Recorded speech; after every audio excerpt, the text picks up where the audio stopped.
நாங்கள் வந்து சூர்யா சாரை பார்க்குற ஒவ்வொரு ஃப்ரேம் ஆகட்டும், எங்களுக்கு அமீர் சார் தான் கண்ணுக்கு தெரியாது. அந்த தாடி ஆகட்டும், அது வரைக்கும் சூர்யா சார் அந்த மாதிரி ஒரு தாடி ஒரு வாரம் ஷேவ் பண்ணாத தாடி விட்டதில்லை.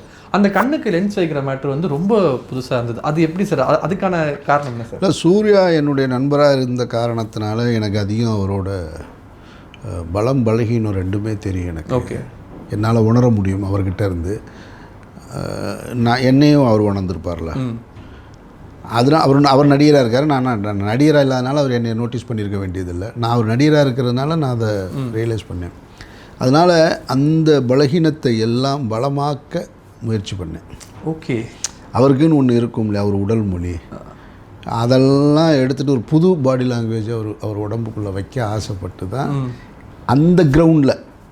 பருத்தி வீரன் போல் ஒரு ரா கிரவுண்டு கிடையாது. ஆமாம், ஒரு சிட்டியில் இருக்கிற ஒரு கிளாஸான ஒரு கிரவுண்டுக்குள்ளே எவ்வளவு அதை பிரேக் பண்ண முடியும் அதை ட்ரை பண்ணேன்.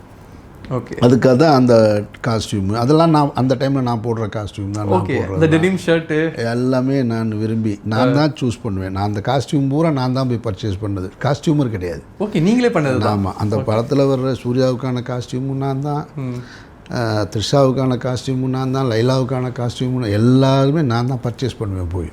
ஓகே, பார்த்து எடுப்பேன். இதுன்னு இதை போட்டு அதில் இந்த சீனுக்கு இந்த காம்பினேஷனுக்கு இது போடலாம் அப்படின்னு.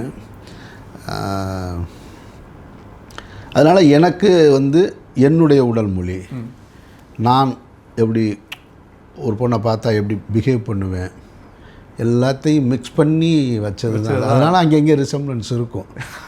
அதனால் அது தவிர்க்கவே முடியாது. அது